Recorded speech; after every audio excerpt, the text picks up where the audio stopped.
السلام عليكم ورحمة الله وبركاته. حياكم مولاي يا أحباب، أهلا ومرحبا بكم مع أحمد صالح وبقناة حكاية شغف وباستكمال سلسلة شروحاتنا بكورس المونتاج الاحترافي في برنامج أدوبي بريمير. بلقاء اليوم رح نقدم لكم حزمة انتقالات نصية جليتش بعنوان الانيون او بتأثير الانيون والسمبل بطريقة جدا احترافية ومؤثرات جدا رائعة وبعنوان 2022. يعني هذه التأثيرات حديثة وهي مدفوعة، لكن اليوم رح نقدم لكم اياها بشكل مجاني بالكامل. لذلك تكرما من حضراتكم التفاعل بضغط مفتاح اللايك وترك التعليقات وتعمل مشاركة لهذا الفيديو. وايضا اذا كنت ضيف جديد على قناة حكاية شغف بنتشرف فيك، اضغط مفتاح الاشتراك وفعل مفتاح الجرس ليصلك من أحمد صالح ومن حكاية شغف كل جديد. وهلأ يلا مباشرة حتى نبدأ بلقائنا المتميز لهذا اليوم.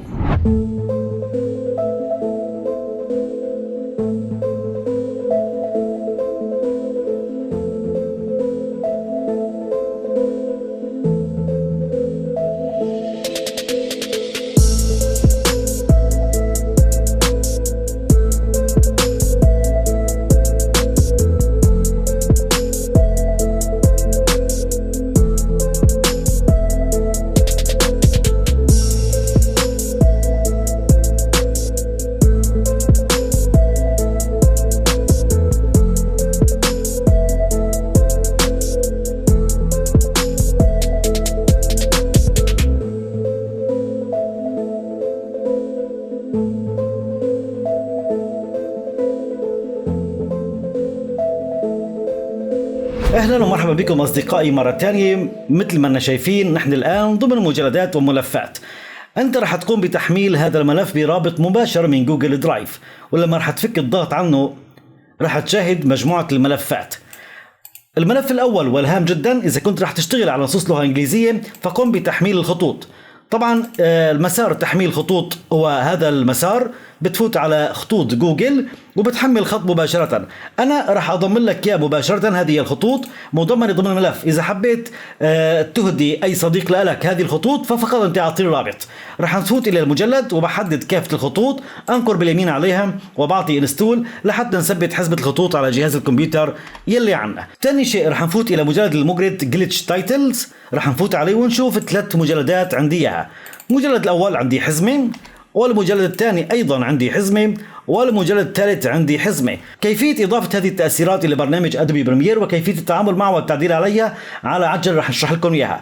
أنت بيكون مجهز عندك برنامج أدوبي بريمير، وافترض رح تكتب نص معين لكن رح تعرضه بطريقة أجمل من يكون نص عادي، فبتوجه إلى قائمة الويندو ومفعل Essential Graphics لحتى تظهر عندي لوحة Essential Graphics. برجع إلى المجلد اللي أنا محفوظ فيه التأثيرات، بفوت إلى أي مجلد عندي وليكن عندي مجلد RGB تايتل، بقوم بتحديد الكل Ctrl+A وبنقر مع السحب إلى برنامج أدوبي بريمير، وأقوم بالإسقاط باللوحة الخاصة أو البانل الخاصة بإضافة المؤثرات بخانة الاسينشال جرافيكس. رح نبدأ بالبحث عن العناوين يلي قمنا بإضافتها.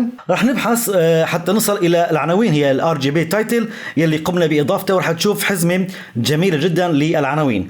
أيضا إذا حبيت تضيف حزمة ثانية وتجربها بنفوت إلى السمبل أو RGB، وعند النيون من أجمل المؤثرات الموجودة، وأنا كان سبق وأضفتها، فقط رح نبحث عنها بالانيون. هذه المؤثرات الجميلة للغاية. الآن المطلوب منك أنك تحدد أحد هذه العناصر وأقوم بالنقر والسحب، وبتركها على التايم لاين في الموضع اللي أنا محتاج ينعرض فيه هذا التأثير أو هذا النص. مثل ما شايفين بعد ما تم عرض النص ببدأ بالتحكم بخياراته بشكل كامل.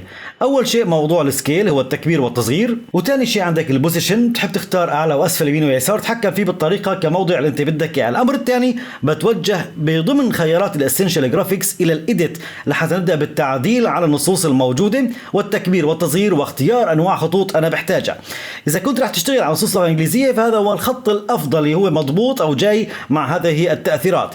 طيب افترض اول شيء الجليتش تايتل ال 25 راح استبدلها، ولكن نكتب حتى باللغه العربيه وراح نشوف مثلا قناه حكايه شغف. بنقر باي مكان خارجها وراح نشوف انه تم التبديل الى نص باللغه العربيه. تمام، اذا هذه التاثيرات تدعم حتى اللغه العربيه. بجي لاختيار نوع الخط وخلني اختار خط وليكن GESS 2 بولد. هذه من الخطوط اللي انا بفضلها كتير وبصراحه بحبها. كلمه نيو بسويها جديد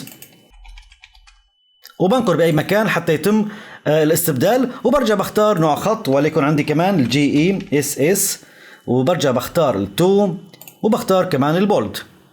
خلاص هذه التأثيرات أصبحت جاهزة 100%. الآن في عندي ملحوظة، إذا حبينا نقلل من المدة الزمنية لعرض التأثير، طبعا هو بيكون في عندي بداية وعندي نهاية وعندي مدة زمنية النص، فلذلك بقوم بتقطيع التايتل أو طريقة عرض النص، وهذه المنطقة بقوم بإزالتها.